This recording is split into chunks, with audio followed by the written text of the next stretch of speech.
Is that good? Well, it's not that I'm not used to lecturing or talking. I've given literally hundreds and hundreds and hundreds and hundreds and hundreds of talks Yeah. since 1972. And so, and I did have a class once where only 6 people were in it in the summer.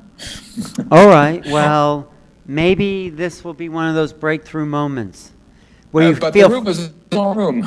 where you could feel free to say anything you want to say because it's uncensored. Well, you're still making the DVD out of it. And we're still making the DVD that everyone's going to buy.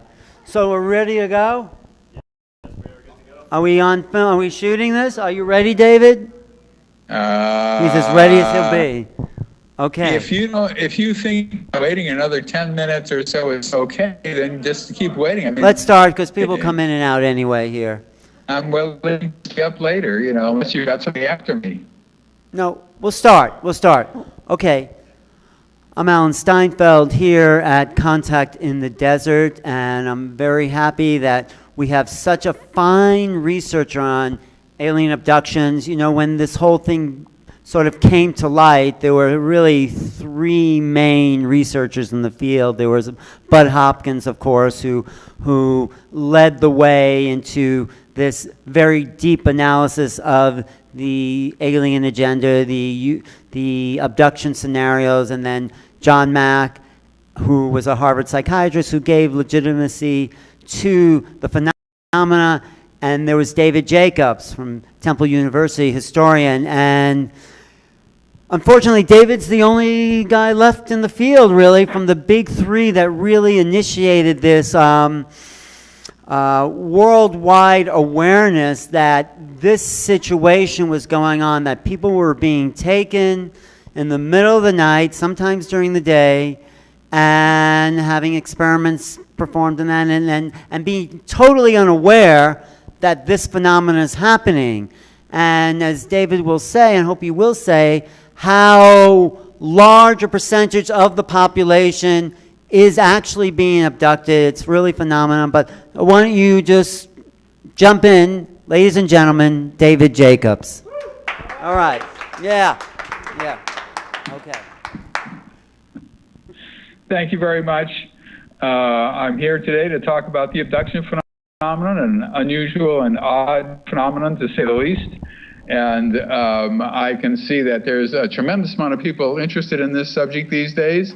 And it is, in fact, a very serious subject. And there are very few serious researchers in the country who are working on this now. It's kind of an orphan subject. Well, it does not rise to being an orphan area of study. It's just a crazy area of study, actually, and nobody really wants to deal with it. But I do, and I've been at this for a number of years. I of course, have been a UFO researcher starting in the mid-1960s, and I began to do abduction research in 1980s, starting in 82, and then in 86. Do hypnosis with abductees, which I still do, although on a much more slower schedule than I was on before. I do have a coming out next year in 2015. Hopefully it will be published, and hopefully it will have a title of The New People, but nothing is set in stone, so it'll be my first book in 15 years. What I'm going to do today is give you sort of a short synopsis of what the abduction phenomenon is about by using a PowerPoint presentation. And to your infinite fortune, you will only be able to see a small size of my head. So let me see if I can go to this, whoops, something like that, and press play. Okay, what you're seeing, but I'm seeing an audience, and I'm seeing moving forward in the abduction program. Now, one of the problems we've had is defining abductions. What exactly is an abduction? And what I've done is put together a kind of working definition that can be changed, but it's basically an alien-initiated interaction with humans wherein the alien controls the human both physically and cognitively in real time on Earth or on board a UFO. Now you will notice that this does not say that it has to do with just being on board a UFO. David, are you trying to share screens right now? I'm sorry, what was that? Are you trying to show slides right now? Yes, am I not showing slide? Can you go to the share screen option? Oh, The plus sign, the share screen? yeah, of course. Let me see what I can do here. Easy. I practiced this 100 times, and of course, that's what happens. Okay, are you seeing me? I'm still seeing you, but it's happening. Okay. How about now? Yep, you're sharing screens. Now just minimize the Skype window and bring up your slides. Can you see that? We'll just give it a moment to load. Yes, we can see it. Okay. Thank you. There we go, moving forward in the abduction program. So, as I was saying, the definition is initiated interaction with humans wherein the alien controls the human both physically and cognitively in real time on Earth or on board a UFO. What this means is the word alien means everything that has to do with aliens. That is to say, hybrids, non-hybrids, in other words, real gray aliens, or insect-like ones, or reptilian-like ones. I'm not differentiating between any of those right now. And it doesn't necessarily mean that it has to be on a UFO. It can be on Earth. And it means that the alien controls the human, period, physically and mentally. And it also means real time, which, yes, it doesn't take place within 3 seconds, and people think it's 6 years or 5 days, whatever. Now, the first abduction we learned about was the Antonio Villas-Boas case in 1957 in Brazil. This was palmed off on unsuspecting UFO researchers as an illiterate Brazilian peasant who claimed to be taken on board a flying saucer by aliens.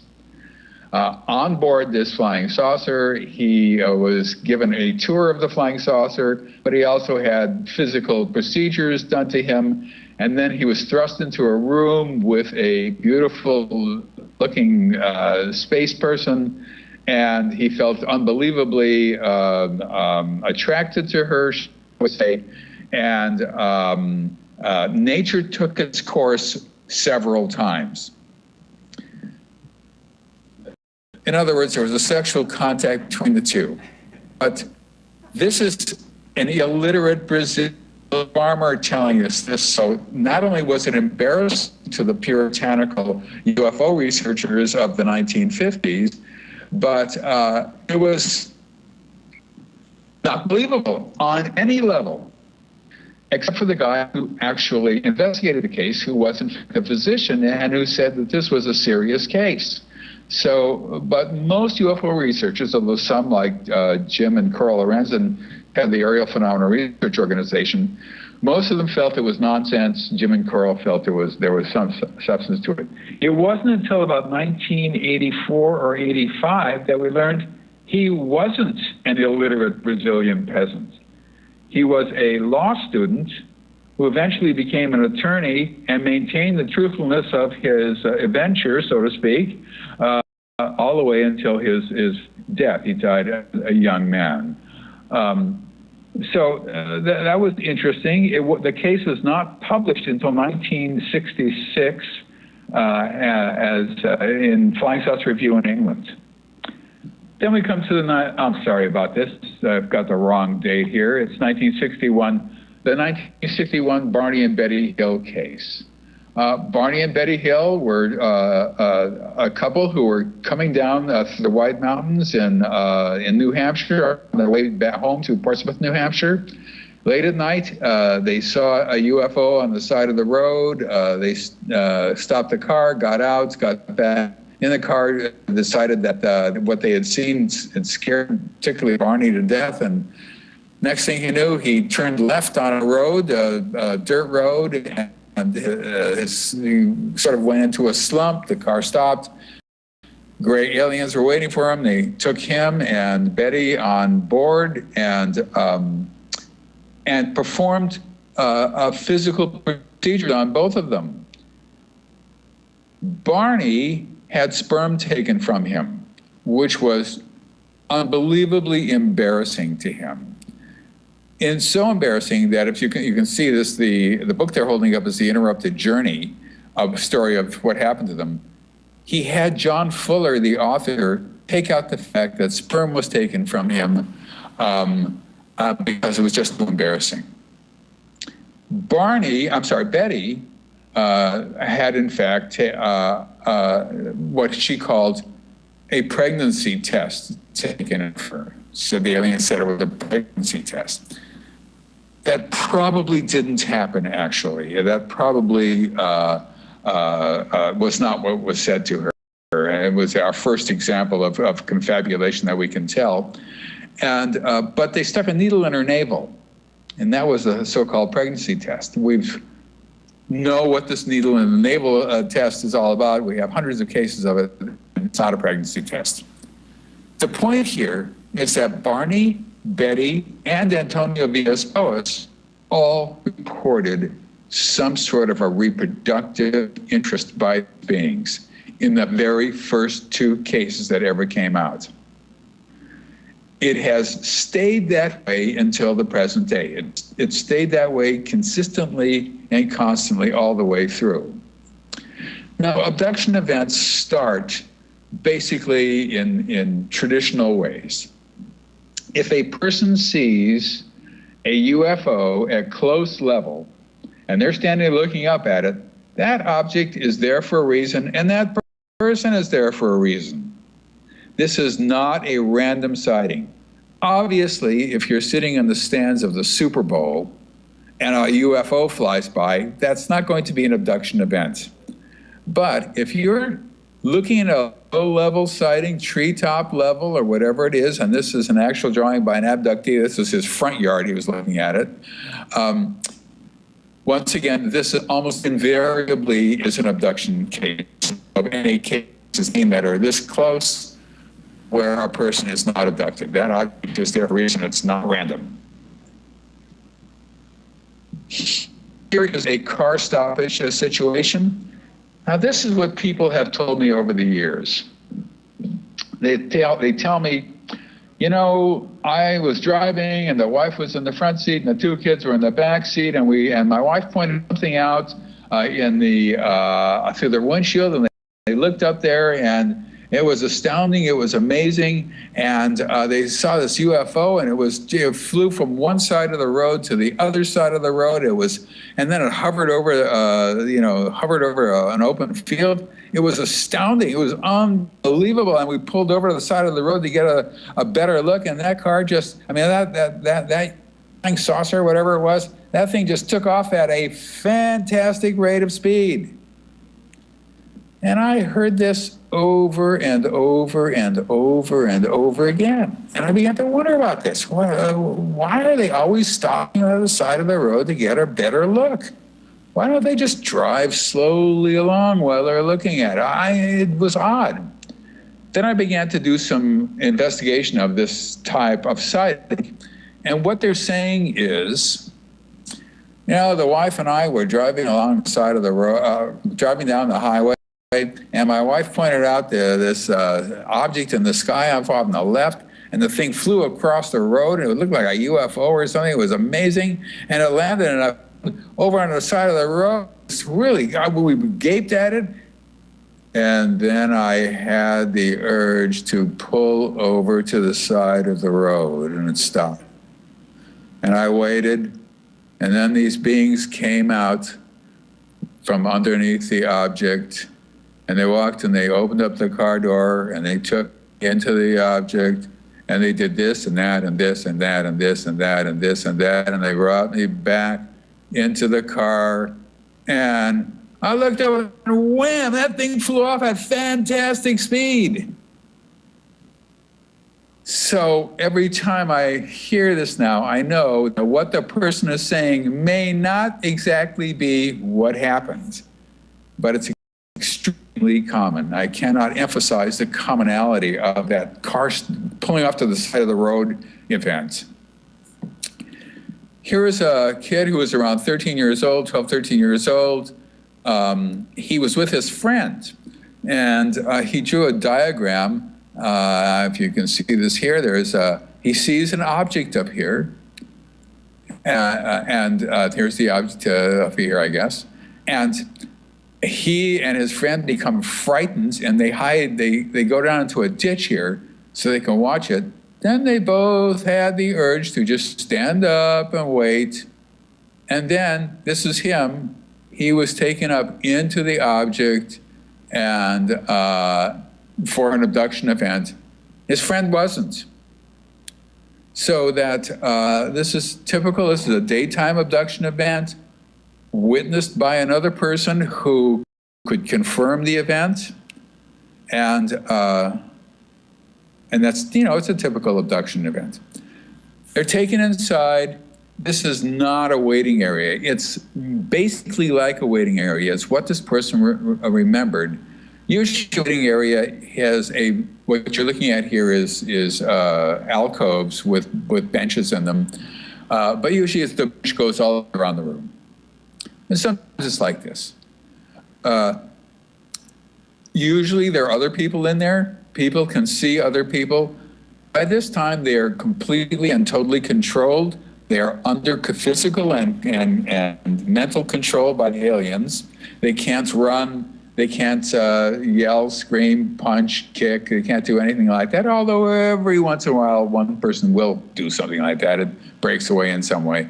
But most of 90% of the time, 99% of the time, they're just zombies. That's their word that they use. They see other people sitting over there or walking down a hallway and towards them, and they say, that person looks like a zombie. I hear that all the time. And you know that the person who's sitting opposite them is looking at the person who I'm working with and thinking, oh, she looks like a zombie. Everybody looks like a zombie on board. Here's where they take their clothes off, and here's where they wait to be processed, so to speak, if I can use that word. Now, this is confabulation. This is walking down a corridor led by two small gray aliens. And the confabulation is in two ways here. This is a person in Germany who sent me this picture with the permission to use it. The heads are not right here, as you can see. And they have necklines, maybe, maybe not. But it's the dark clothes that is usually, it's not happen, doesn't happen. But they're walking down a curved hallway, you'll notice. Sometimes there are windows where they can see inside of other rooms. Most of the time there aren't. This is confabulation. Square door. That is not something that the aliens have invented yet. There is no square door, usually. Now here's a diagram of rooms and tables. Here's a woman who was brought in. She was brought in here, and she walked over here, and she got her clothes off, and they took her into a room here, and then, well, I'm not sure exactly what happened, but they took her in here perhaps first. There was a baby there she had to hold. Then they took her out of the room, and I have another picture of what goes on in this room. And then they took her in this table. These are all tables, and these X's means that there's people on the tables. And this is her table right here. And people draw several of these kinds of things. Here's another one where he walked in through this room, and you can see this corridors, and he walked in here, and he walked in here, and here's a table, and there's a hallway there, And here he is right here on this table. And there's 3 tables in the room. If there's 3 tables in the room, that means that this is a small UFO. UFOs run from one-tabled UFOs with one room, and people are abducted directly into that room, and there is no waiting room, it's just one room, to gigantic UFOs where smaller UFOs land in. When that happens, there's a much greater variety of events that happen to people. Most UFOs are not that big or this small, so but there's still a large variety of events that happen to people, all of whom have been told to me in the same way by people across the world. May I say, if I can say that quickly? Now, one of the things that abductees report, let's just say every time, and there is no such thing as every, and I tend to speak bombastically, and I tend to speak in ultimates and in a variety of speech that has to be taken carefully when you listen to me. Almost every time there is what I called in my book Secret Life, when I discovered this back in the 1980s, there's a staring procedure which I called mind scan. And every time I hear that word now, I cringe because it's so science fiction-y. It just doesn't seem right. But what they're doing is they're staring into a person's eyes. And I thought, I could not imagine why they would do this, what this is all about, how come this happens. And sometimes the staring procedure is so close that their foreheads are literally touching each other. This is the most common event in the abduction scenario. Every single abductee, if you do more than 1 or 2 sessions with him or her, will report this. Every single one, without exception. They all talk about this staring procedure. What it is, I'm guessing, is that they're connecting with the optic nerve and using that as a conduit to activate any nervous area, any neural areas in the brain. Getting memories, having effects on the person, a person is seeing images. There's a wide variety of things, obviously, as you can imagine, that happen to people when this is going on. The question I ask him is, what's going on in your mind while he's doing this? What are you seeing? What are you thinking? And the problem here is that there actually is a distance between the alien's eyes and the optic nerve. Now, the optic nerve is the only nerve you can see from the outside, so they can see that optic nerve, but they're not attached to it in any way that we can see, so we do not know how this is accomplished. We do not know how one can activate a neural site in the brain by not even touching the person who they're looking at, although they are very, very close. Here is neural engagement and sperm extraction. This is Barney Hill. I'm sorry, this is not Barney Hill. This is what Barney Hill did not want known in the book, The Interrupted Journey. So you'll notice the kind of table he's laying on. You'll see this all the time. Here is neural engagement. The alien is staring directly into his eyes. And they've got a machine-like device here that is simply extracting sperm. This is reproductively oriented phenomenon. They take sperm from guys. They take eggs from women. Here's neural engagement with a hybrid child. Now, here's the abductee, obviously, with no clothes. Abductees generally identifiable. This is not always true, and in recent years, it's less and less true. But for most of the time, they wear nothing. Hybrids wear something. This child is wearing what I call hybrid garb. It's a shift with a short sleeve or sometimes three-quarter sleeve, three-quarter length sleeve. You'll notice she has a kind of pointed chin and large eyes and so forth, and staring, directly into this guy who's sitting on one of these slab things here under the watchful eye of a caretaker. This would be a caretaker alien who's making sure that this guy does not harm the child by getting loose in some way. It never really happens. It doesn't happen in terms of harm, but they are always watching.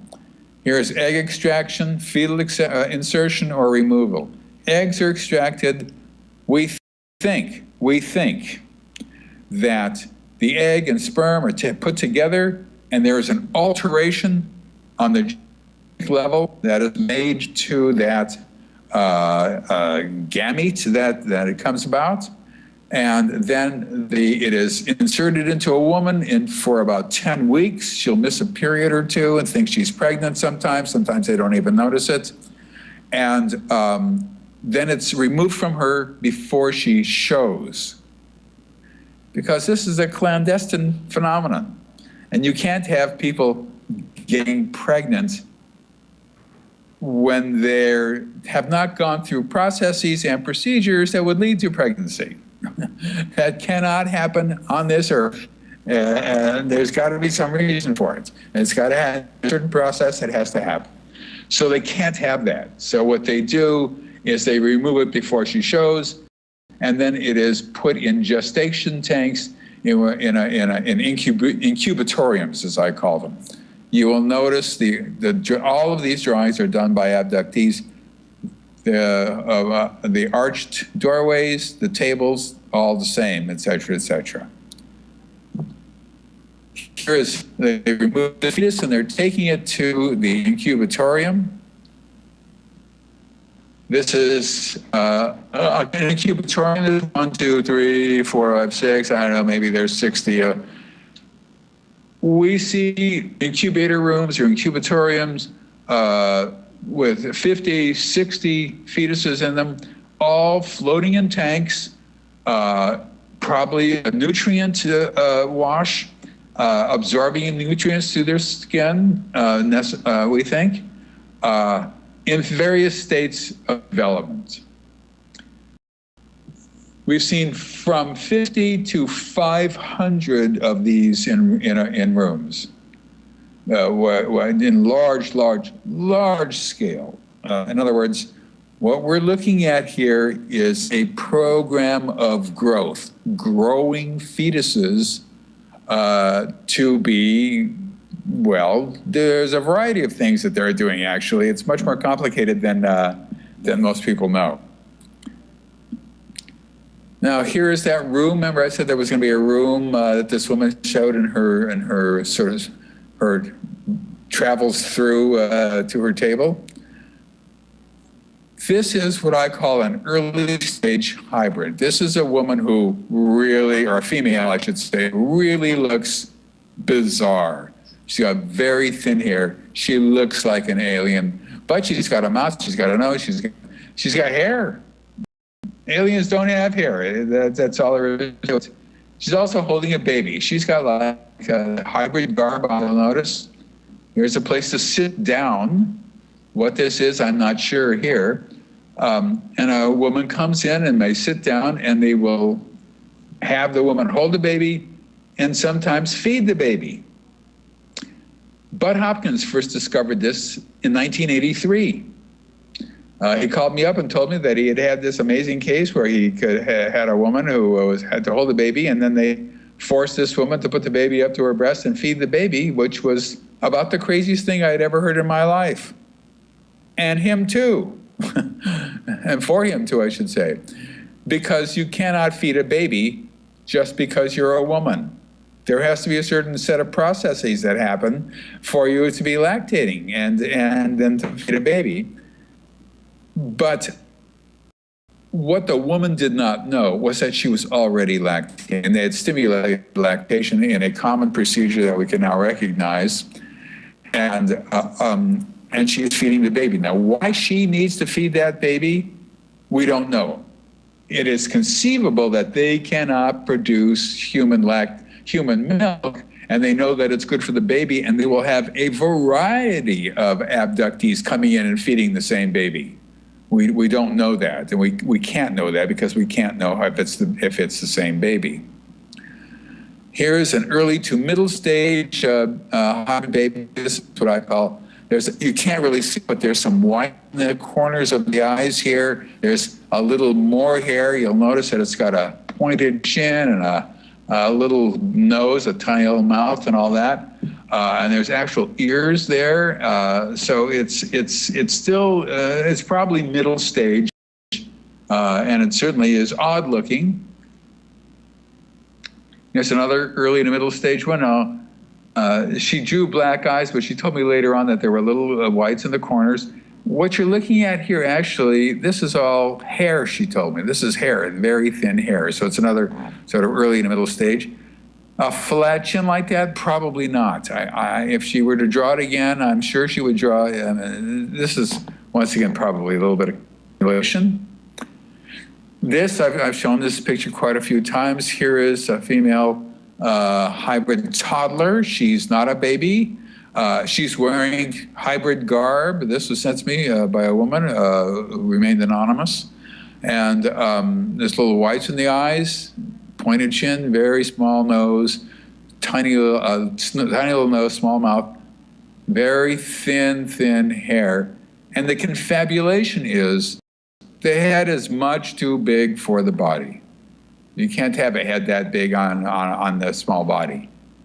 But it's stark, and it gives you a real sense of what some of these beings look like early on. Now, here is a situation where what you have is an abductee who is here in the foreground. This is, she's not wearing any clothes, with hybrid toddlers or late stage toddlers. They have hair, they have whites in their eyes, but they're still hybrids. And they've got a toy. It's sort of this flat board toy. And if you touch the toy and do something with your mind with the toy, you can make it and make lights flash on it and make yourself feel good and this and that, and they're all playing with it. You'll notice that the arch thing in the back. And we'll come back to this in a little bit, I hope, if I can remember. Here's another playing situation. Here is an alien of some sort, perhaps an insect-looking alien. Here is a late-stage hybrid who has much more hair, it looks human almost, who is wearing not hybrid garb necessarily, but she's got a regular pants on and a shirt on and so forth. This is the abductee. Now, she drew herself wearing this shirt. I'm not sure that happened. That's possible, but she got a doll, and they had to bring her doll and her milk bottle. These are hybrid children, real straggly hair, and they'll have these dolls too, except the dolls are homemade, I guess, on board the object, and they're straggly dolls. They're really straggly. They all sort of look alike, and she's showing them how to feed the baby and how to rock the baby and how to sing to the baby and this and that. And they're, I would assume, learning it in some way, a very odd situation.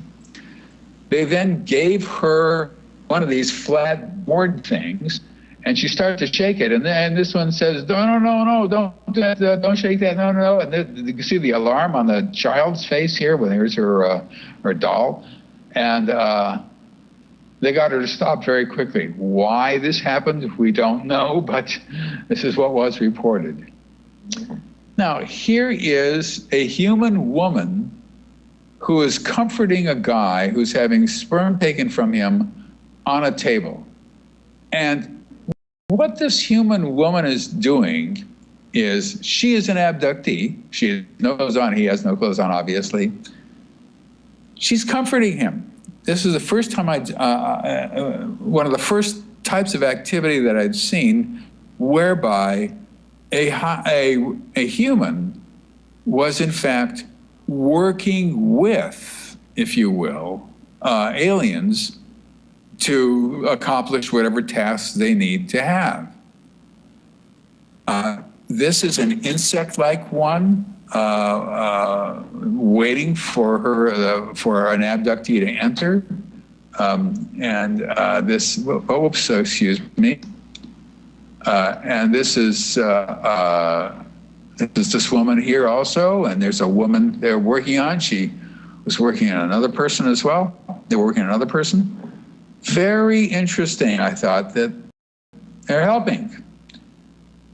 They took this is the same guy who was on the table now. They took this guy into another room where there was a screen-like device. In this room, there's an alien sort of sitting here. There is on these bench type things, built into the wall usually. There is another abductee here surrounded by young hybrid children. There are two escorts or guards waiting here, gray aliens. And here's our guy who is being surrounded by these young aliens, young hybrids rather, who are staring into his eyes while he's watching images on the screen. For what reason? Now, here's a woman involved in a rescue mission. They had her put on these sort of hybrid clothes. They took her over to a panel which she said had symbols on it.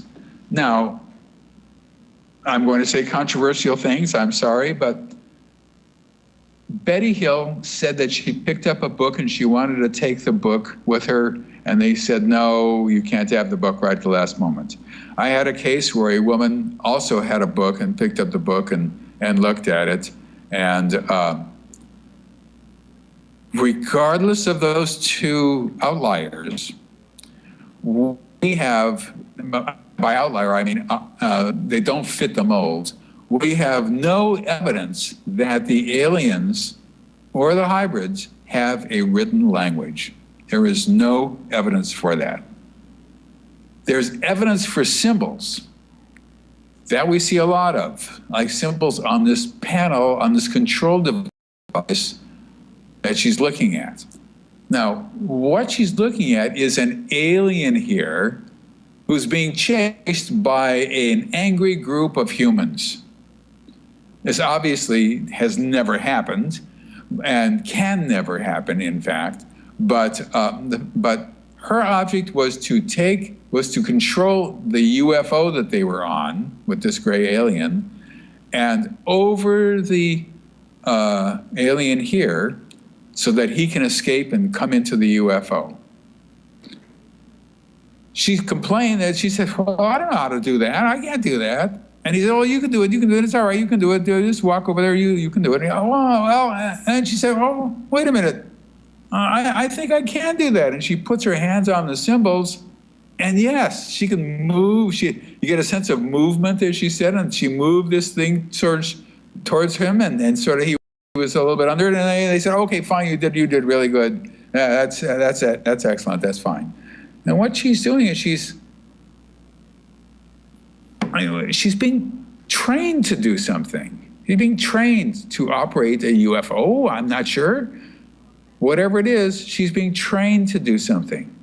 I have a small but growing number of these cases of people being trained to fly UFOs, of all the darn things in the world. One would never even imagine something like that. And these people who are telling me this are not aware that other people have the same thing. So then you have sort of an odd and interesting and yet unexplainable phenomenon. Now, here he is, a middle stage hybrid. He has some hair. You see the whites in his eyes. He has a more human shaped face. He's wearing this sort of, I don't know, pullover or whatever. And he's pointing out this odd looking thing over here. And this is the abductee. What this is a street map of a town.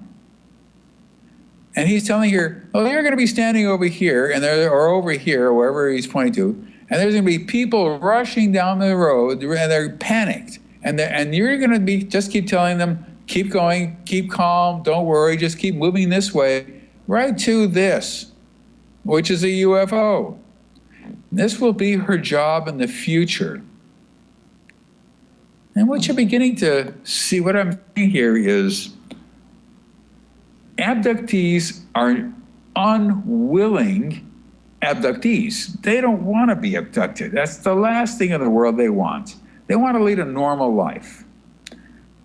But in fact, there's far more to being an abductee than we had thought. That there's more going on here. I have to say, unhappily. Now, in 2003, let me go back to this so that in 2003, I heard something that I had never heard before.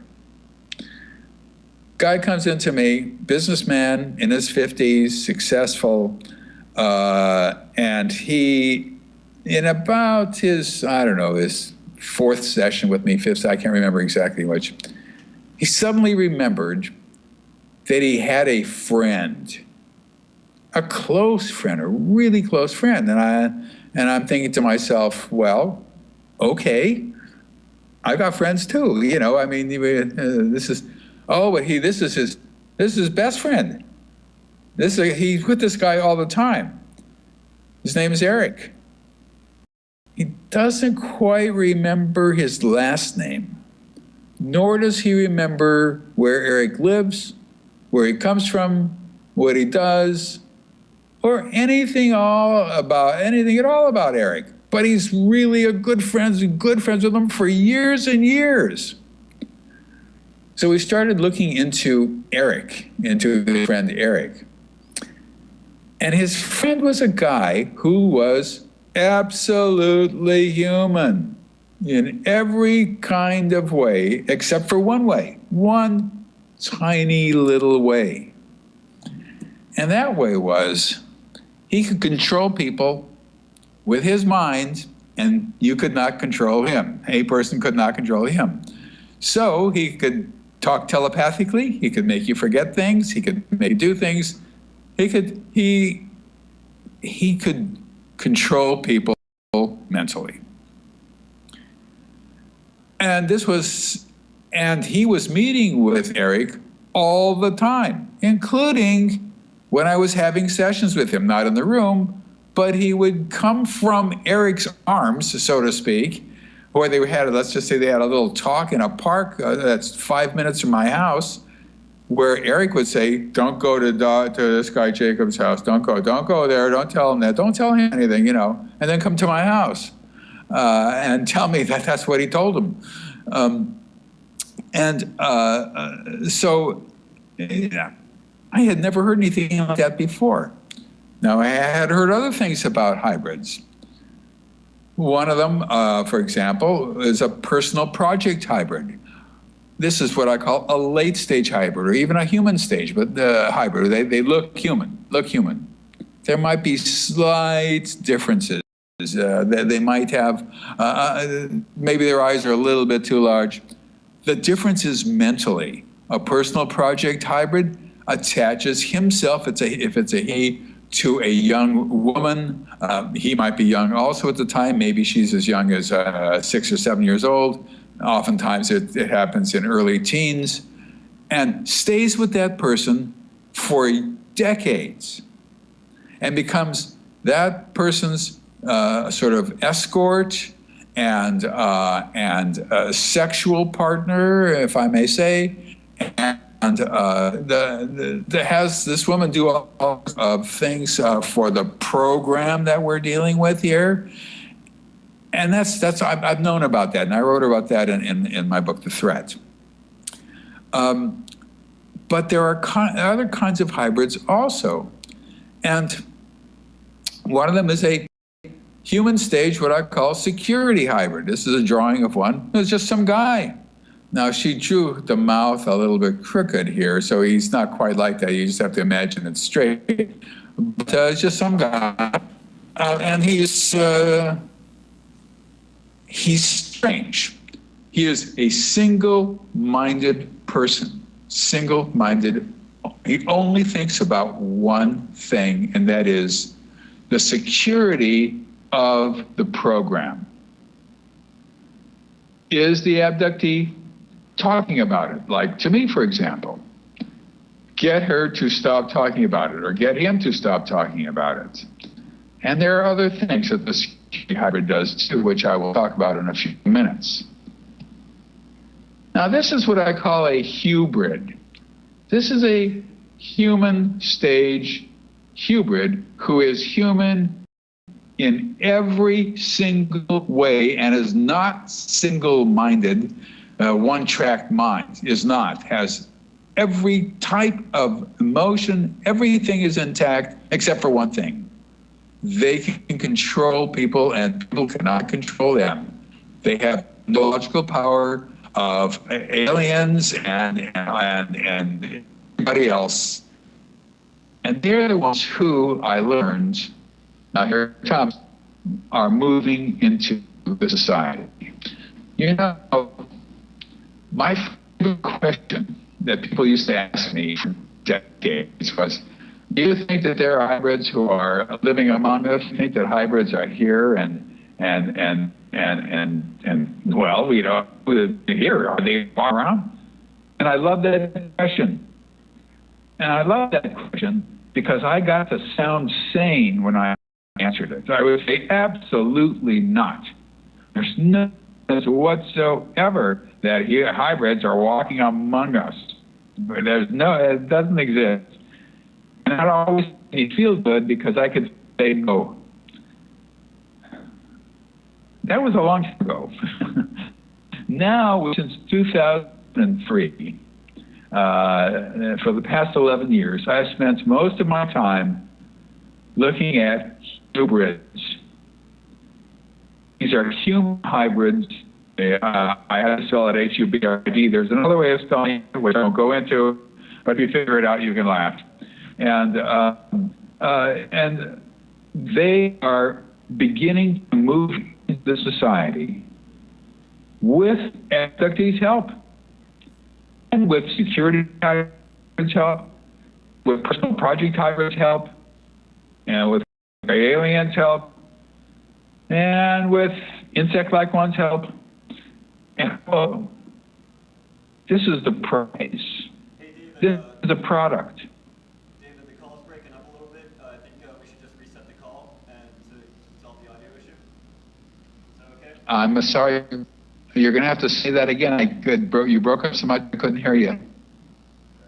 You're breaking up on your side too, so I'm thinking we'll just reset the call so the audio comes back in a clear fashion. Okay.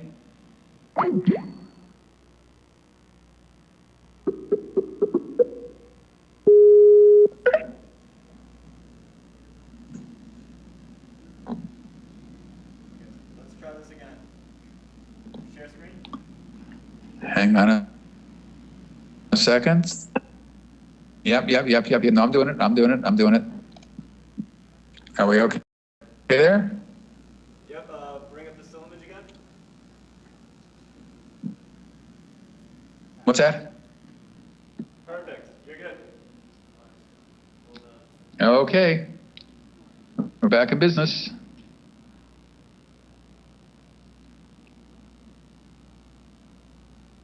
So,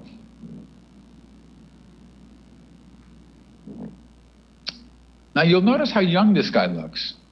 The thing about hybrids is they do not know their age. They were not born. They don't have a birthday. They were taken out of a gestation tank. There is no such thing as a date. So there you can only approximate. They can, if you ask them their ages of abductees, ask them their ages, they'll say, well, I'm between the ages of 20 and 24, 23, something like that. They can approximate it, but you have to understand that they have they've never experienced a birthday. They have never experienced a birthday cake. They've never had presents. They don't know anything about that. Uh, um,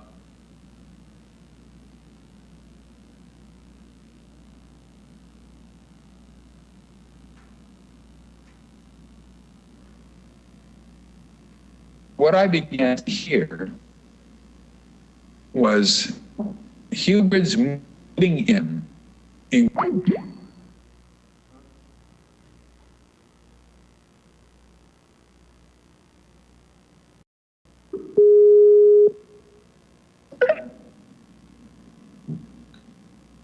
I don't know what happened. I didn't touch it. Yeah, I did it from my end. It's just cutting out again. I'm going to turn off the video on this side, but we'll still see you and we'll still hear you for the presentation. It sounded good there.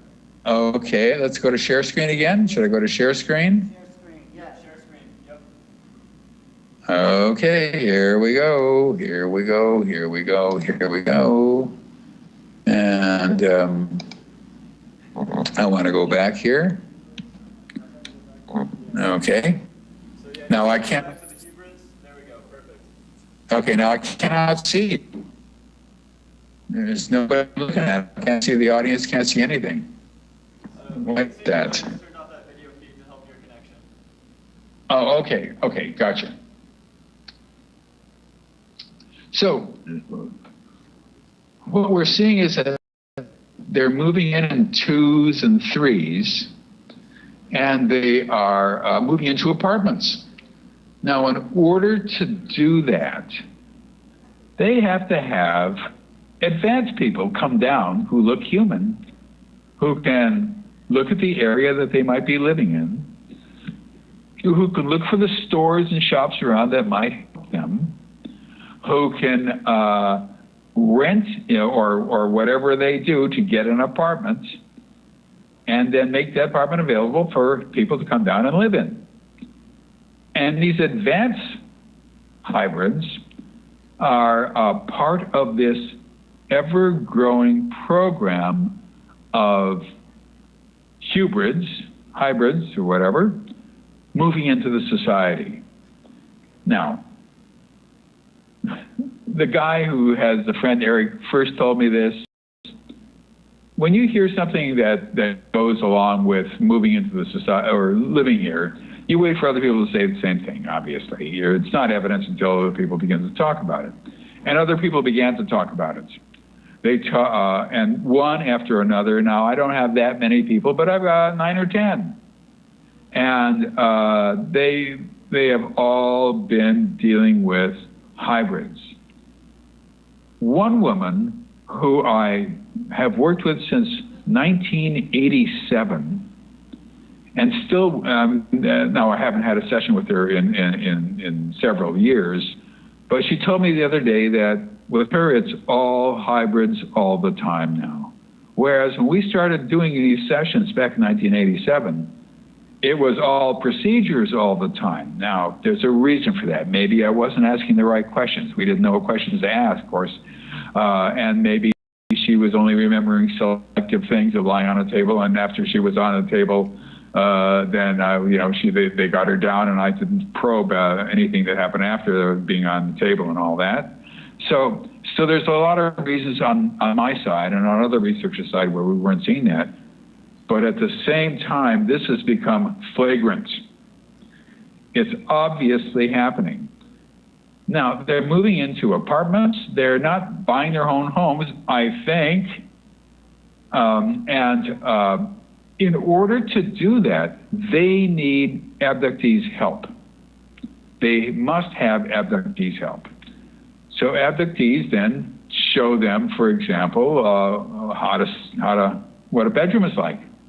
Now, some already know that because they've built model bedrooms on board some UFOs, but most don't know that. And so she has to show them what a pillow is and why you would use a pillow. And she has to show them her kitchen, and she has to teach them how to go to a store and make a purchase. And say when the person behind the cash register says to them, "Hey, how you doing?" They can't just sit there and there. They've got to respond. And she or the other, or the abductee has to tell them they have to respond by saying, pretty good, or whatever it is that they're supposed to say. And they're supposed to say, when they meet somebody, they're supposed to say hello or hi and goodbye and things like that. And we are now in a stage of looking at the abduction phenomenon, not from what they're doing on tables, but from the far more important phenomenon of how they're helping hybrids integrate into the society. And they look human. They are not in any way, shape, or form recognizable as they're not as odd even. They're not even odd. They're not even unusual looking. They are just straight average. The average people of average height. And I thought to myself, you know, if I've discovered this in my corner of southeastern Pennsylvania, it is happening everywhere. There's no possibility that I, among all researchers in the world, have stumbled on the one place in a global phenomenon where they have started to integrate into the society. That is not possible. So if I've found it here, it is everywhere. Here's a female hybrid. I just received this drawing about a month ago. She's wearing jewelry and she's got makeup on. She's got bangs in her hair, and the person who drew this told me that the bangs are actually a little bit shorter than he had drawn. And she's got this sort of necklace on here, and she's wearing a dress and shoes and all the rest of that stuff. She is a hybrid, and she's on board the UFO. Here's this doorway, you know, the steps leading or something into it or whatever. I'm seeing this to a degree that is well, to a high degree, and it's not all the time, of course, but it is something. Now, let's take a step back. This one. This was drawn by Katerina Wilson, Kay Wilson, a wonderful abduction researcher and a wonderful person in all ways. And there's something about this insect-like one that is odd. And what's odd about it is it really looks alien. This does not look human in any way. Now, you could say, yeah, but see, he's got two eyes up here. Now, I don't know about these circles. Other people have not reported that. And he's got a head at the top of his body, and he's got a tube-shaped body and hair, and he's got two legs and two arms, and he's got hands and fingers or whatever these are. They have hands of some sort, so, and feet, knees, she drew. Now, when we take a look at life on Earth, life here, in terms of higher life, is all the same. I'm not talking about worms. I'm not talking about spiders or fish. I'm talking about mammals. I'm talking about reptiles.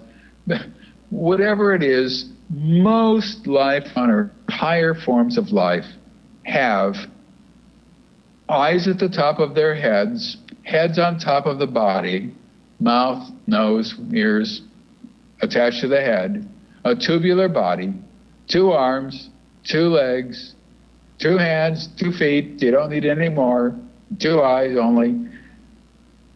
And that's the way nature made all of the higher forms of life on Earth. Now, there are certain exceptions. The octopus, it's a very intelligent sea animal. He's adapted to his environment. But for animals, basically, who live on Earth, live on dry land, that's sort of the way they are.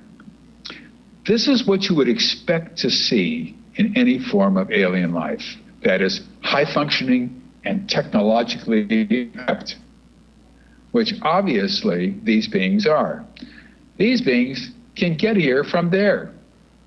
wherever there is. Now, what's interesting about what I just said is that we don't know where there is.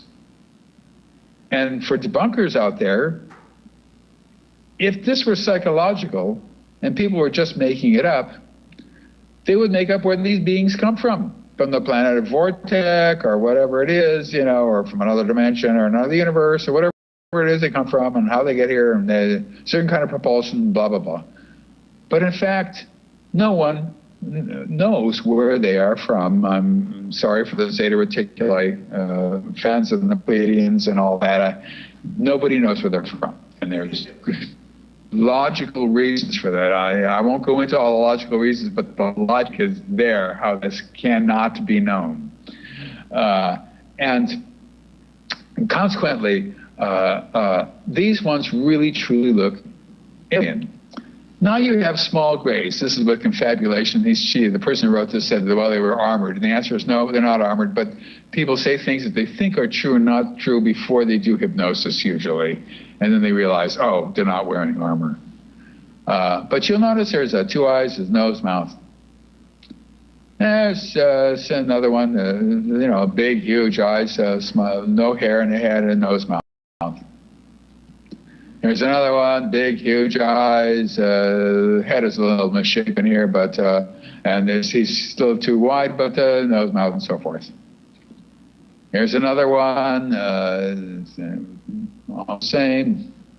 Here's another one, looks a little, the eyes are a little bit larger, but probably not a hybrid though, still a small gray.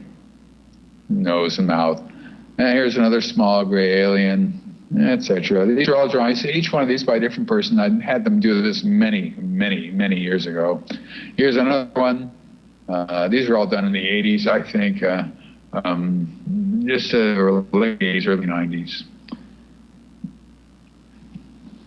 Here's another one. It's a tall alien. It's supposed to be a small one. This one's, you know, same thing though. It basically looks the same.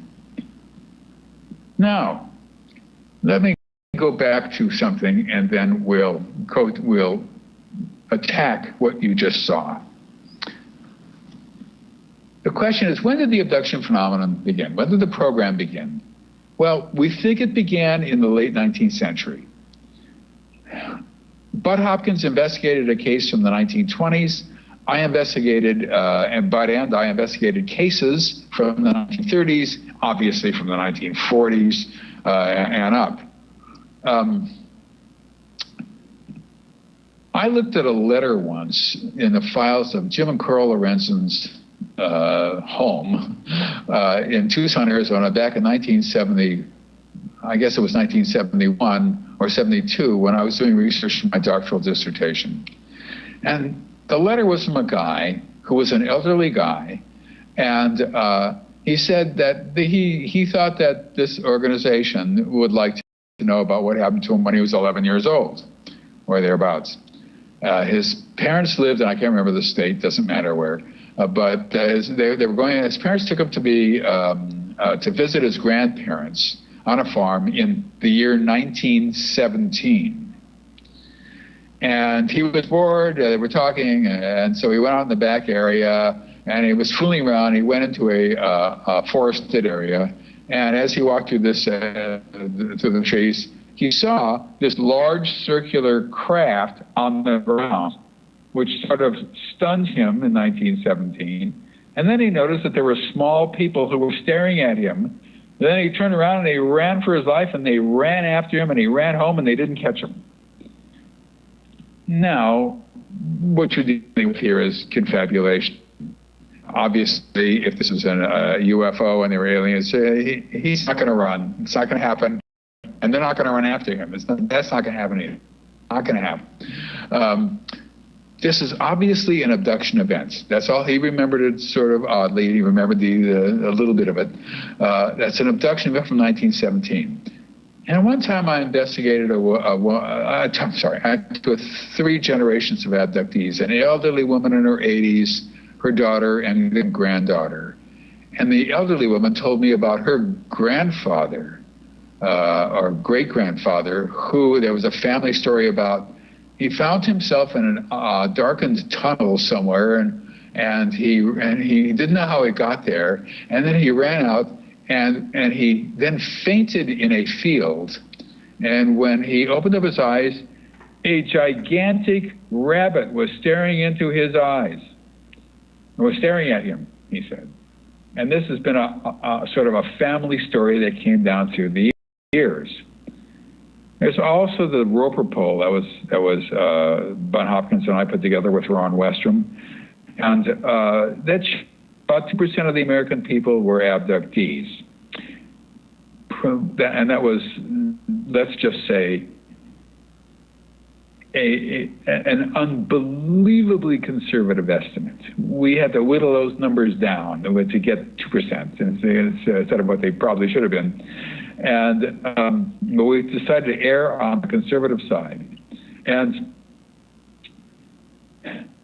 here's the thing. The question then is, well, if the phenomenon is global and it is intergenerational, then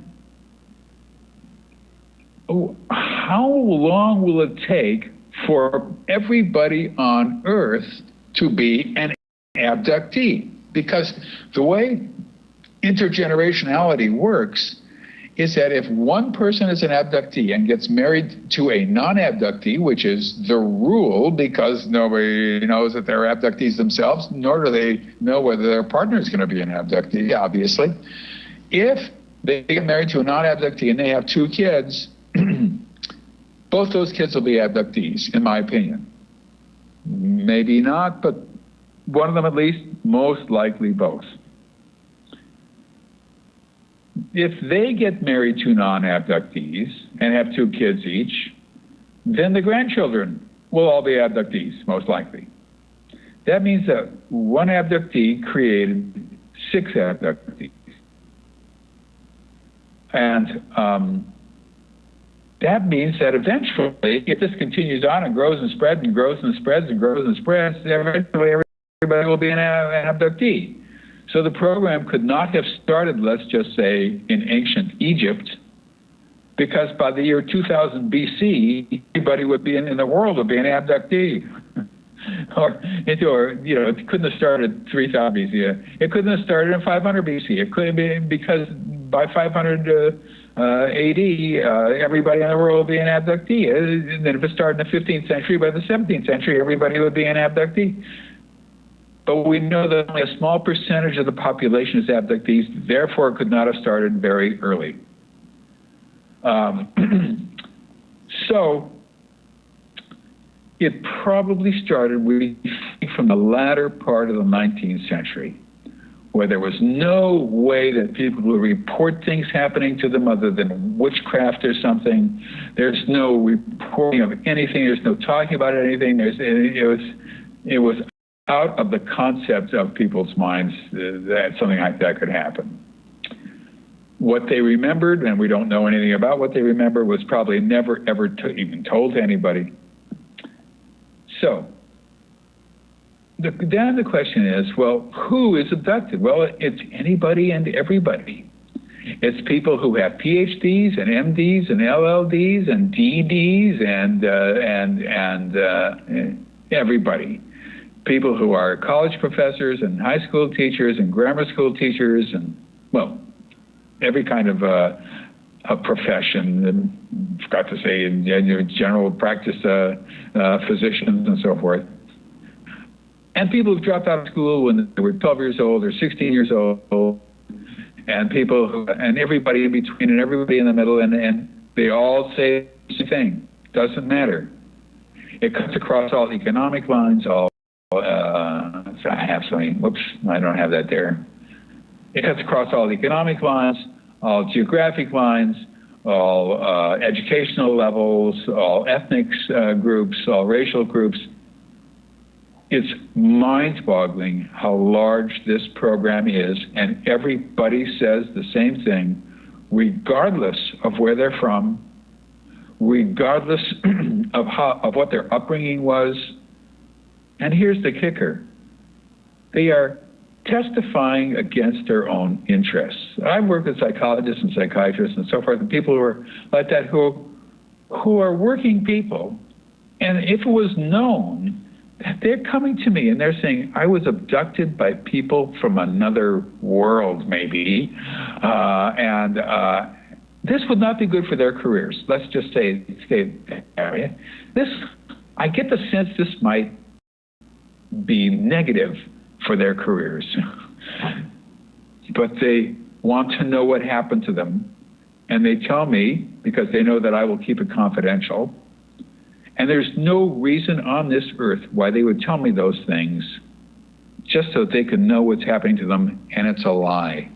They're just lying to me only. Now, it does happen. Lies do happen from time to time. Bud ran into a person who lied to him. John Mack ran into a person who lied to him. So far, that has not happened to me. It's happened to other people. But the fact is that most of these people have an agenda. They want to write, they want to expose, they want to write an article, they want to do something, they got some other agenda. The people who come to me don't have an agenda. All they have is they just want to know what happened to them only, and they don't want anybody else to know. What an odd thing to do. They're testifying against their own interests. They're saying things that could destroy them. If I were to use their real names and just tell them, use my recordings of what they're saying and say, this is him talking or her talking. What do you think of that? The guy's crazy. In other words, there's something about this phenomenon that they know is absolutely insane, but they need to know about it anyway. So it cuts across all lines. Everybody says the same thing. It's just astonishing. And it's not just astonishing. It's the only time anything like this has ever happened in human history. There has never been a phenomenon like this. You can take a look at all sorts of mass hysteria, and which lasts for like 2 weeks or something like that, or ghost sightings, which might be the closest. But we really don't know a heck of a lot about ghosts. All we know is that people see them. We don't know what ghosts do in their downtime. We don't know who gets to go haunting and who doesn't get to go haunting, and why most people don't go ghosting and haunting, and we don't know how they get their energy. We don't know anything about where they live. We don't know anything about them. With the abduction phenomenon, we know a tremendous amount now. Not everything, obviously, but considering what we used to know, it just keeps growing and growing and growing, and everything falls into place. It doesn't jut off into 1,000 directions. It just stays in one steady pathway, regardless of who's speaking. Now, the phenomenon is secret. And without secrecy, I can't say there would be no abductions, even though I wrote this, but let's just say abductions might be difficult, if not impossible. In order to be secret, you must keep it secret from the person who is being abducted. So there's memory blockage. People do not remember what happened to them within seconds after they return. And not even that, it's on the way. When they return, they already don't know about it, not even seconds sometimes. Sometimes they do remember coming back or even being abducted. That happens. There's bleed-through memories for a small, tiny little percentage of people who are abductees. They are invisible when they are abducted. In other words, people are taken out of their physical environments and into a UFO, and the UFO is hovering right above their house, right above their car, right above them, or wherever it is. And other people will look right at it and not see it. Most of the time. Not always, but most of the time. So, in order to be secret, you have to keep prying eyes from looking at it. What you're looking at with invisibility and with taking people directly out of windows, taking people directly through walls, through ceilings. You look at a future technology. You look at a future physics. You have to understand the technology that we have now. And I am constantly on a daily basis saying, "Wowee, gee whiz! Oh my gosh, look at that!"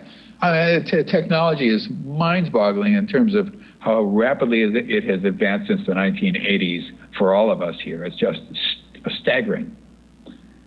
Well, let's just say their technology is just 100 years in advance. Well, I'll tell you, 100 years ago in the United States, it would be very, very difficult for us to live 100 years ago. 1920s, no.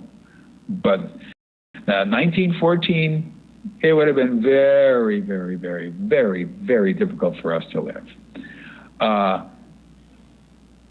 But being 100 years in advance is unlikely. Being 1,000 years in advance is more likely. In other words, we're at the point where they are so advanced, it's inconceivable. And invisibility is inconceivable to us now, but you're looking at it. Or what should I say, you're not looking at it. So it's future technology. There is a human concept of unlikelihood and the lack of hard evidence in human society. This helps secrecy. People say, oh, what are you talking about? It's crazy, it's abduction stuff. That's nuts. It's not even unlikely, it's just nuts, it's crazy, you know. You want to prove it to me that aliens are here? Then get me one wiggling on the end of a pole. Then I'll believe it. I want one, as one scientist said, I want one sitting on my desk. Then I'll believe it. All that does is help the program. They just push humans in a little sort of direction, and everybody says it's a pile of crap and all that, you know, and it's nonsense, and this only helps the abduction phenomenon, humans. Okay, now I'm going to come back to these insect aliens. I now call them insectolins. It's insect aliens without the E, insectolins. They have mouths. Their mouths and noses and ears are usually not reported. Sometimes they are, but you don't know whether that's confabulation or not. They are very thin. They are order givers. They are the ones in charge. I have come to think that the insect-like ones are the aliens. They are true aliens. I think that everybody else on board is a hybrid, all of them. That this has to do with making a workforce. They've come here to do their thing, so to speak. But if this is a global phenomenon, they need to have an immensely huge workforce. And it's a workforce that works 24/7. They don't get time off to Miami or to relax, from what we can tell. They work 24/7. They are programmed to do that. Their function. And they create them on board. They create all these gray aliens. That's my guess. After looking at this for all these years and looking at the UFO and abduction phenomena and for almost my entire adult life, and I will be 72 in a couple of days, my sense is now that even the gray aliens have been created as part of the workforce to do what these insectolins want. That's a really new perspective from you, David. It is indeed, as I continue with my lecture. Yes, okay. The physiological aspects of the grays are they are small, thin, hairless, they have a slit for mouth, holes for nose, holes for ears. They do not breathe. We know they don't breathe. We know they don't ingest food through their mouths. We know they do not talk, and they probably don't smell. Ears, I will grant, because if something falls over, they have to notice it. Why do grays have a nose, a mouth, and an ear holes, rather? If they don't need those, where did those come from? I thinking about that for years. Well, what? There's a mouth. There's no teeth. We know that they don't ingest anything. We know that they don't breathe, because I've asked questions about this. When they're staring at you, can you feel their breath on your face? You know, and the answer every single time is no. We don't see lung capacity. We don't see their chest expanding and contracting. There's nothing like that. There's only one way that those can be. They can be vestigial, probably from either an ancient alien race that evolved without it in some way. That's possible. But my guess is, and this is speculation, my guess is that these are hybrids, that they were created on board so that the insectulins did not have to transport an enormous workforce. Now, I won't go into the reptilians, that maybe for another time, but well, maybe I will, actually. There might be a slide for it.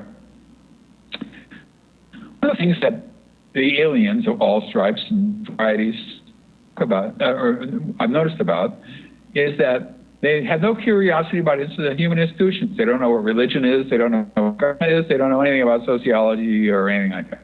They have no interest in academics, the political science, history, math, science, anthropology. They have nothing, no interest. Some of this is not true for human stage hybrids and hybrids, especially. Hybrids are very interested in all this stuff. They need to blend into the society. But most of the other ones have no interest in this at all. What does that mean? There was one security hybrid who had no idea that there was a name for the area in which he was involved. It was called the United States of America. That was not something he knew. That was not knowledge for him. So what this means is, in the future, it's not going to matter. It's not going to matter to them. In it. They're doing something that's completely different. The scale on which they are doing this is enormous. I can't emphasize that enough. It is enormous. It's hard to get your brain around a global phenomenon of this sort. It's difficult. Most people think in small bites, where it's much easier to sort of comprehend and digest what's happening. But that's not what's happening. What's happening is this is a global phenomenon, global. I get emails from abductees around the world, and more so now than before, because people can put what they want to say into Google Translate and send it to me, and then I can respond by using their language in Google Translate, and then in some way, connect with them. So what we have here is a program of hybridization of global proportion, and it's extremely advanced. Then you have this intergenerationality situation, which we talked about before. So it's not only advanced in terms of what's going on, but it is spreading through the society at fairly good speed. It is cutting across the society. Eventually, it will reach a critical point. So what we have here now is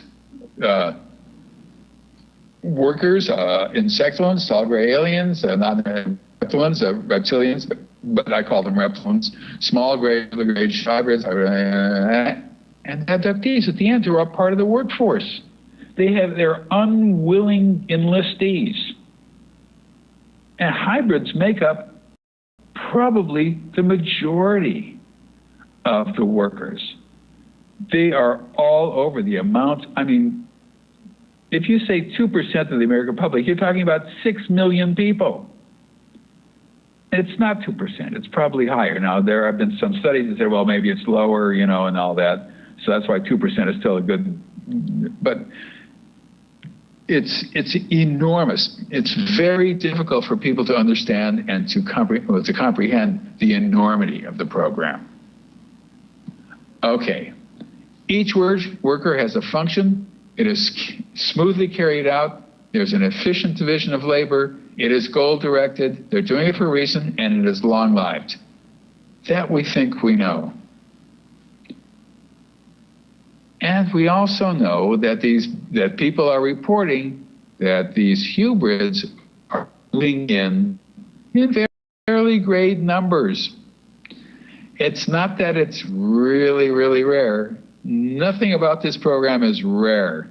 The only that's rare is abduction researchers. They're rare. Other than that, it's nothing from what we see is rare.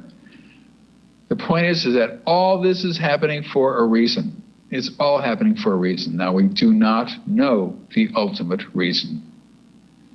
If this were psychological, we'd know the ultimate reason. People just make it up like they're making everything else up. Why not?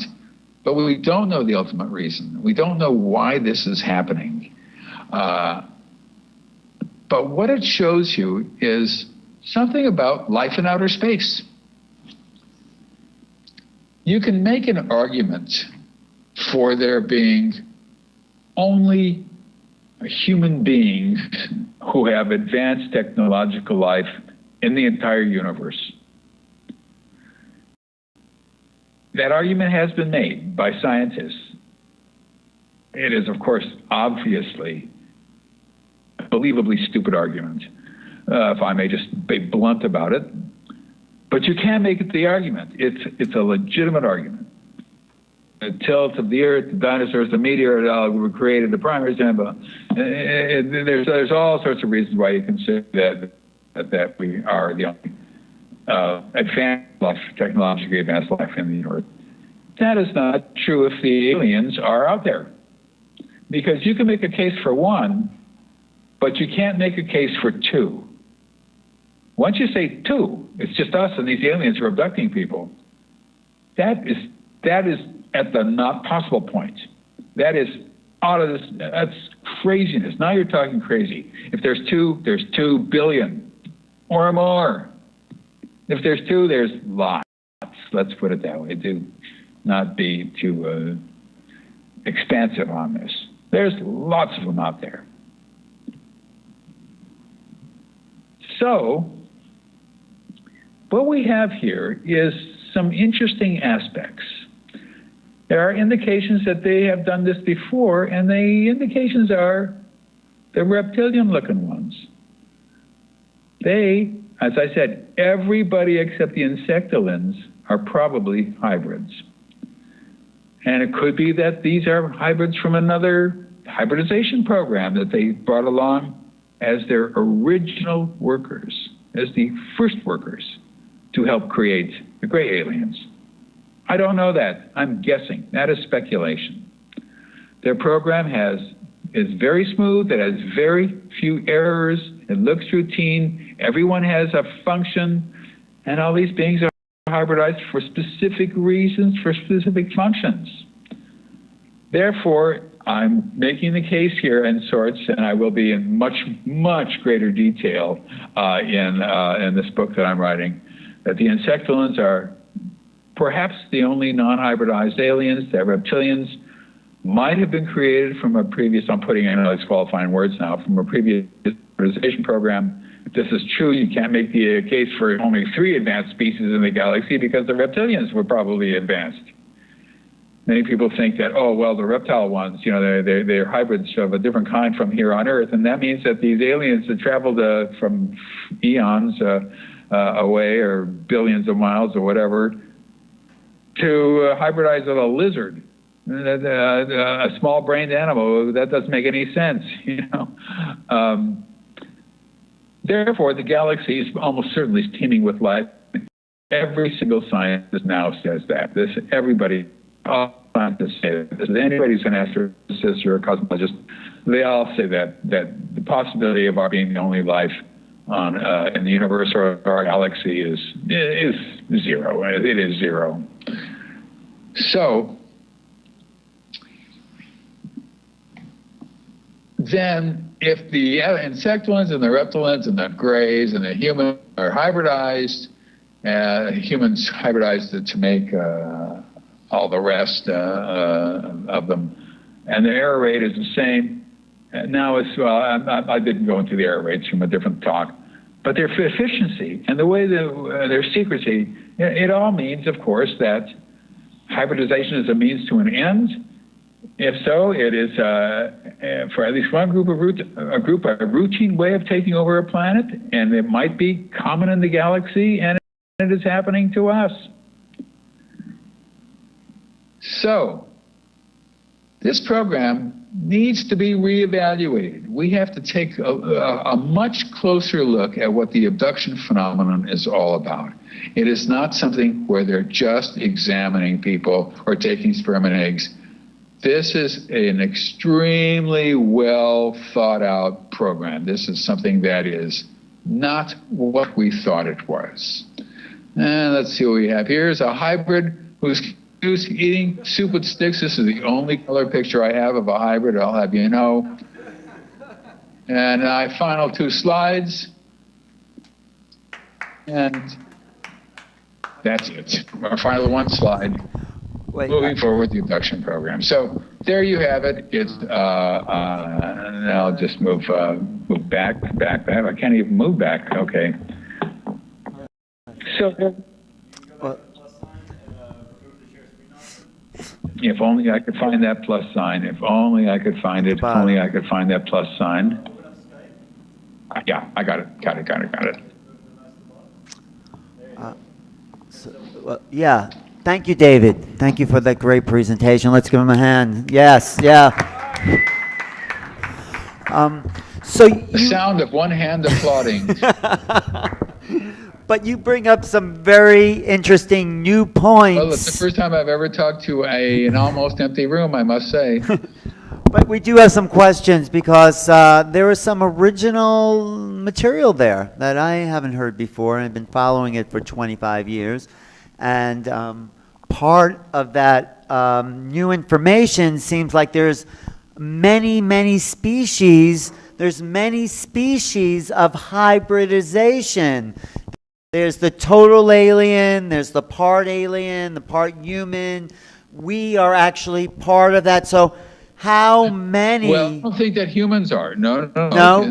Even if we're bred, if we may look human, but if we've been genetically modified, okay, then tell us what. No, now you're taking it too far. No. All right. I don't want to go too far with you. Okay.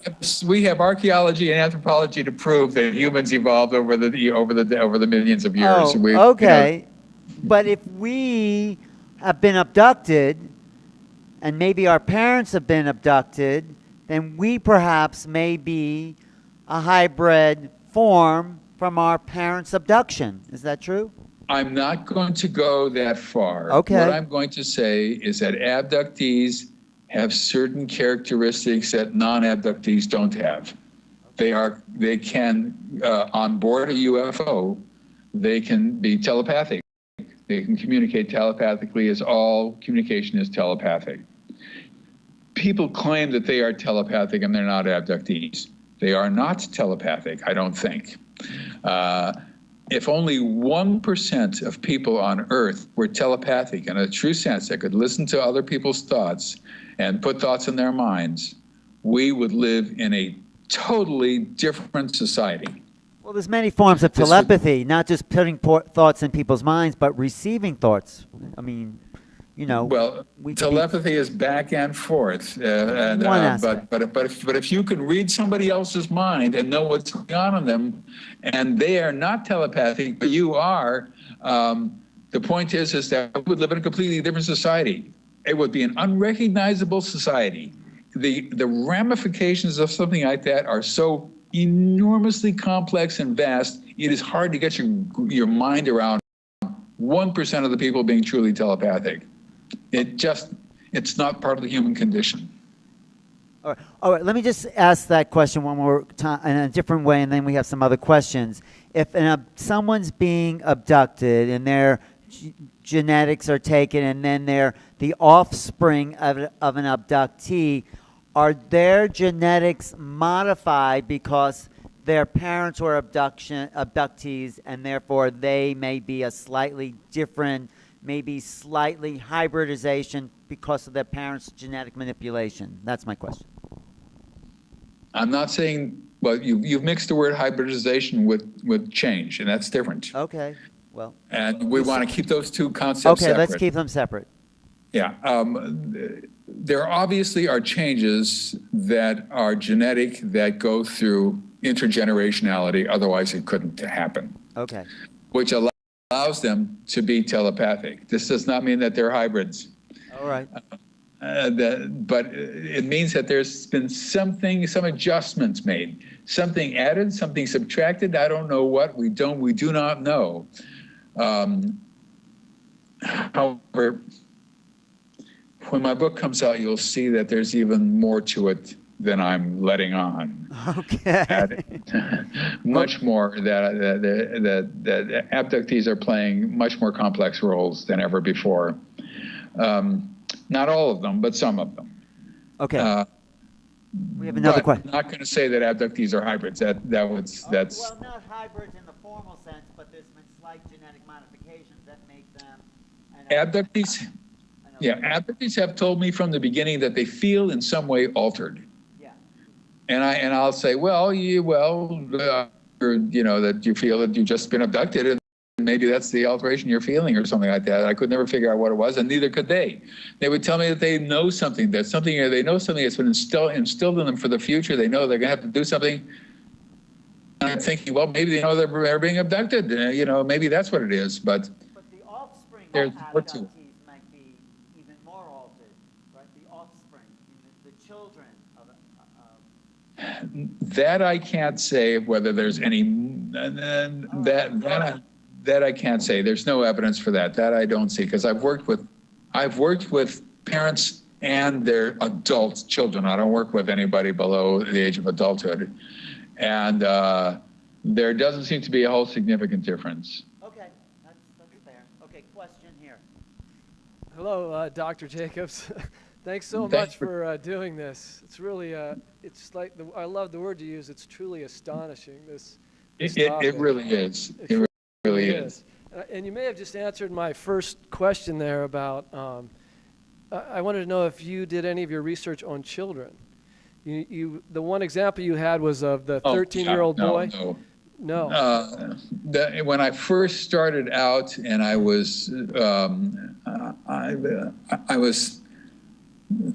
nobody knew what to expect in the abduction phenomenon when I first started out in 1986, and neither did Bud Hopkins really, and Bud was my closest friend for 30 years, and we learned together to a large extent what was going on. But a mother brought her 17-year-old son with me, and wanted me to do a regression with him. And I said, okay. This was a learning situation for me. Are you there? Yeah, we're still here. Can you hear us? Okay, there's no picture anymore. Oh, you can't see us? No, that's right. He found himself in what he thought he was doing was raping this poor woman. And so you don't know what's going to come out of these abduction events. And he was very, very, very, very shaken up by this. And it was an awful situation. And at that point, I said, never again, never again. I've just learned my lesson. They have to be adults, and older adults if at all possible. At the time, I thought, the pictures back, at the time, I thought that I didn't know what was happening. I didn't know. People, it looked like humans were having intercourse on board an object and all that. That is not happening. That doesn't happen. It does to a degree, but in fact, it's a sperm collection process, and it's not a loving relationship or anything like that. Now, here's the thing. I've had parents come to me with their kids, 9 years old. And the kids live a horrible lives if their parents tell them that they're abductees, because one of the parents knows what's happened to her is happening to them. So this one little girl, for example, she was 9, and she told her classmates, in grammar school, that she was, might be abducted by aliens. And the teasing was intense and never ending. After a year, they had to pull her out of school and put her somewhere else. The teasing was so strong. That happens to a lot of abductees early on, and they learn to keep what happens to themselves. They don't tell anybody, not their husbands, not their wives. They don't tell anybody.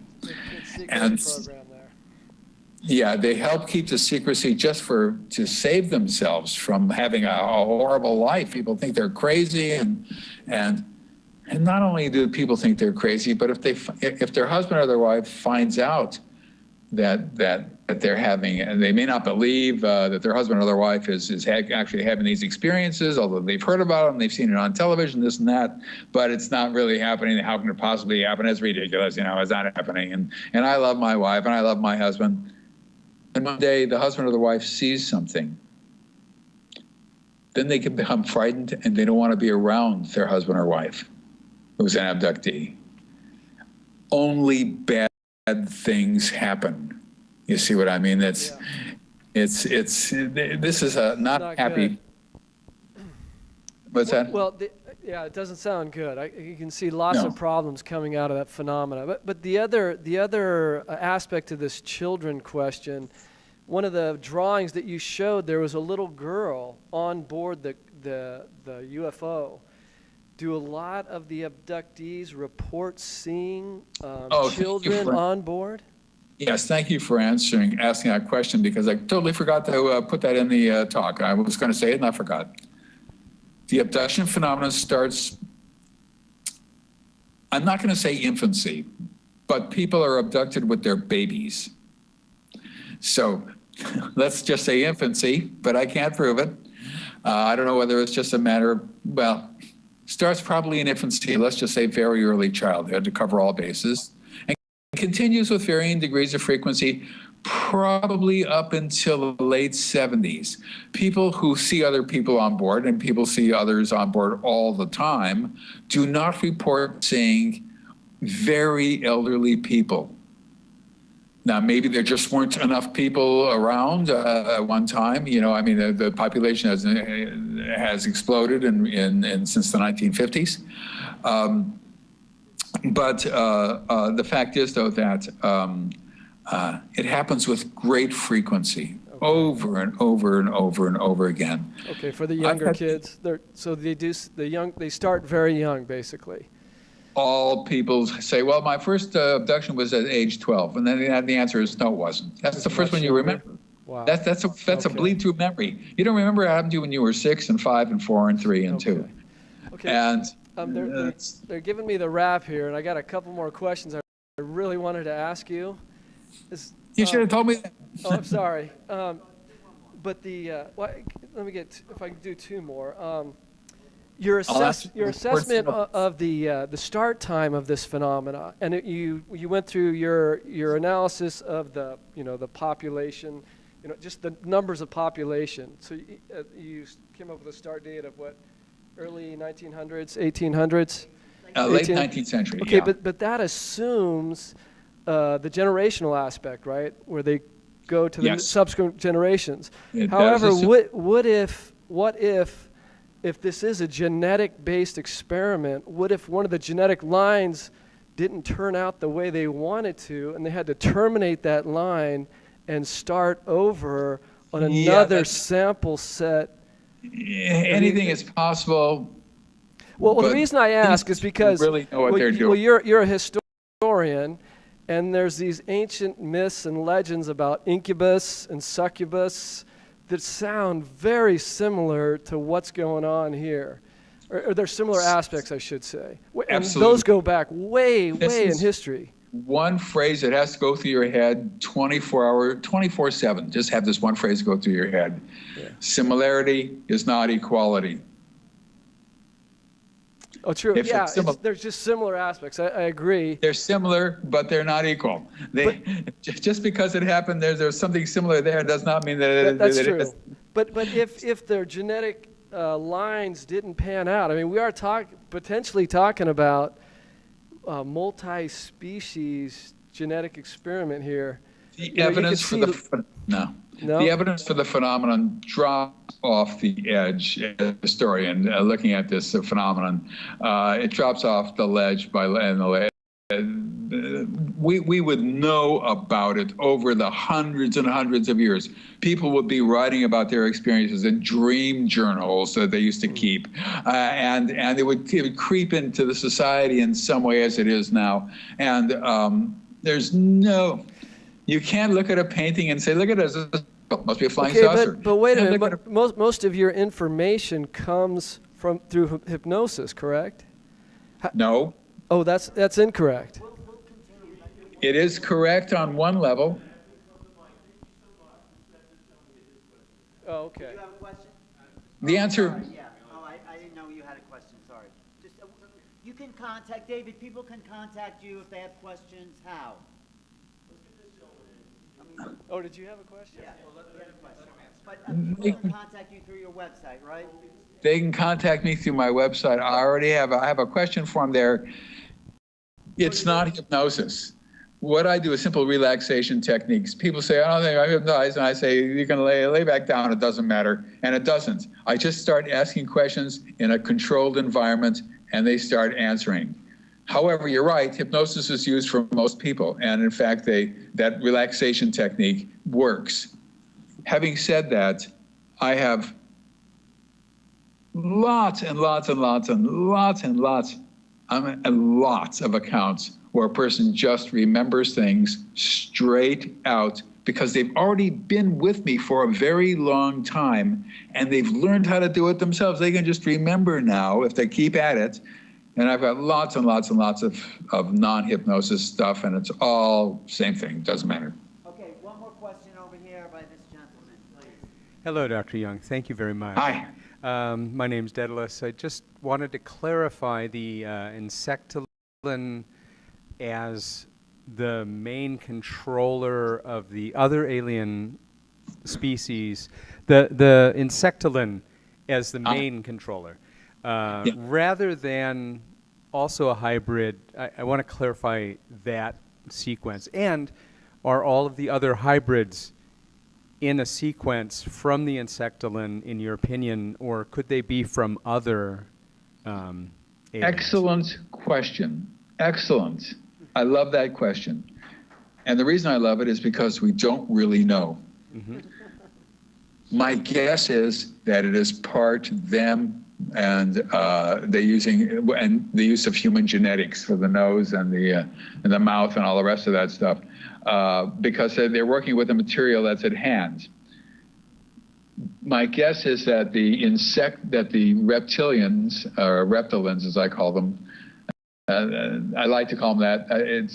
But because saying insect-like ones is a cumbersome way of doing it, or insectoids that actually means that has other meaning for natural sciences. But so insectolins I thought fit the bill. But they had to in some way bring this workforce. I keep thinking workforce. How do they get this workforce?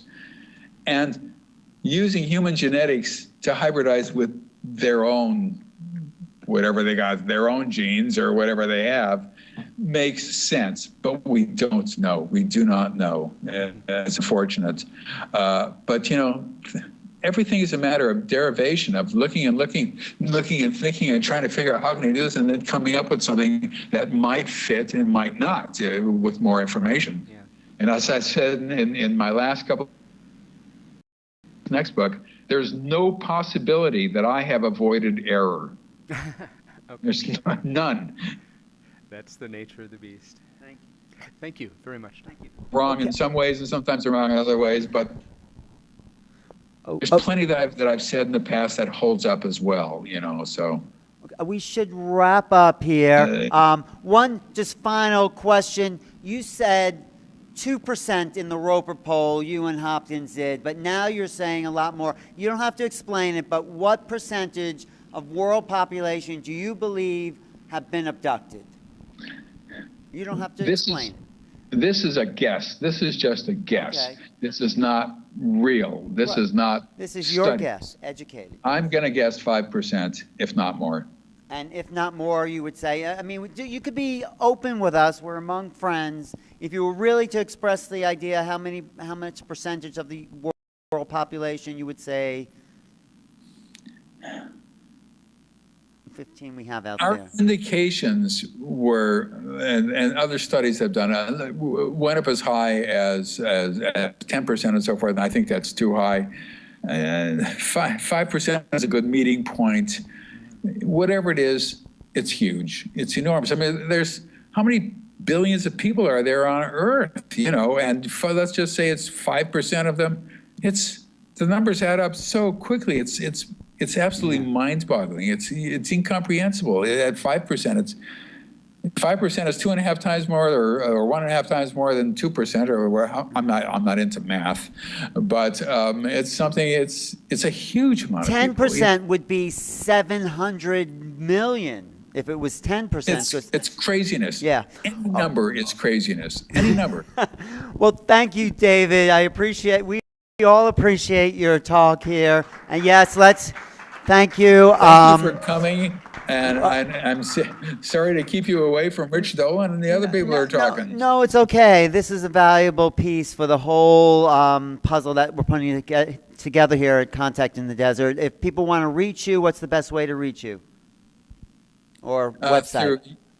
You can reach me through ufoabduction.com. There's no S on the end of abduction. It's just UFO abduction, www.ufoabduction.com. It's got, I'm the director of the International Center for Abduction Research. I have a staff of, I'm trying to count now, of one, and it's me.